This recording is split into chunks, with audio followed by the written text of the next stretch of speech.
here's your Weber bullet. In May of 2020, I published a video on YouTube called How Not to Debone a Pork Butt. This was not a barbecue situation. I needed chunks of pork to make a braised pork stew, and all I could get was a bone-in pork butt. So I hacked away at getting the bone out, and I videotaped it, and I wasn't gonna publish it until I talked to my friend Harry Sue of Slap Your Daddy Barbecue, and he said, no, I challenge you to publish it because sometimes it's really helpful for people to see what not to do rather than, perfect video of what to do. So I accepted the challenge and I published the video. Not one of my most popular videos, let's put it that way. But I'm back today with another attempt. I did this yet again. This time I wanted to cut a pork butt in half across its width and lengthwise in order to end up with two thinner pieces of pork butt that I could cook in my Weber Smokey Mountain Cooker in order to get more dark outside meat. I'll put a link to that article in the description of this video. I did a little bit better in terms of getting the bone out of that pork butt. I want to show you how I did it the second time. I'm going to watch along with you and I'll narrate the process.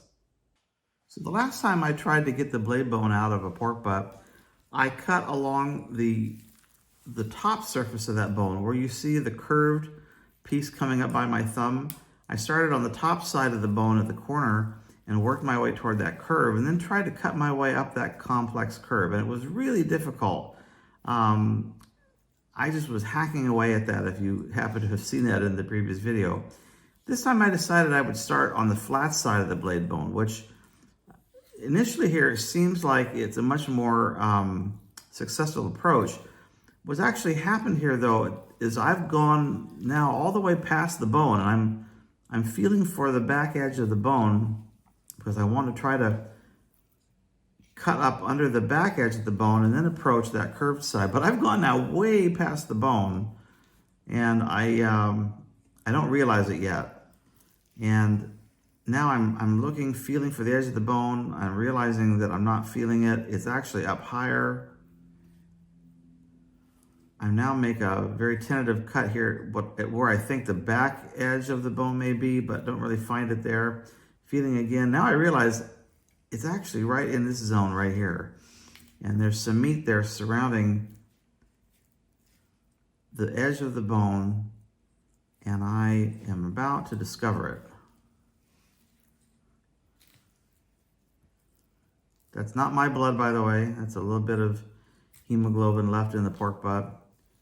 Now I have just about discovered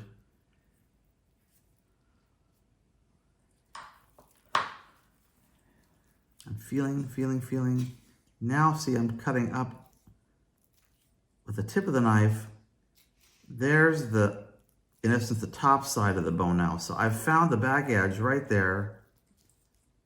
And now I'm going to try to manipulate my knife through the curvature of that blade bone.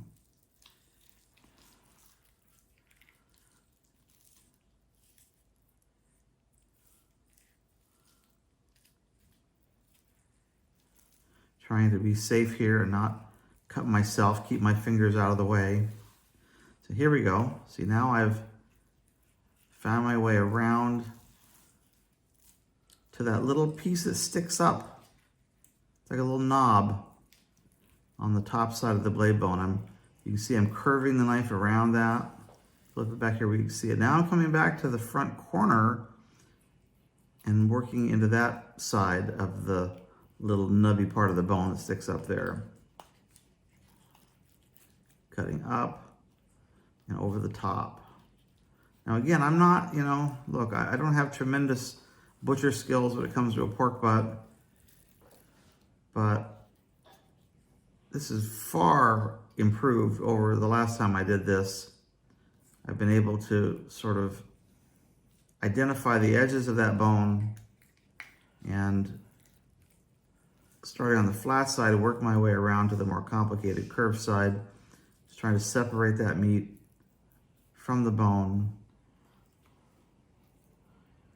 I'm only 3.5 minutes at this point, and it feels like I'm almost done. I'm getting close at least.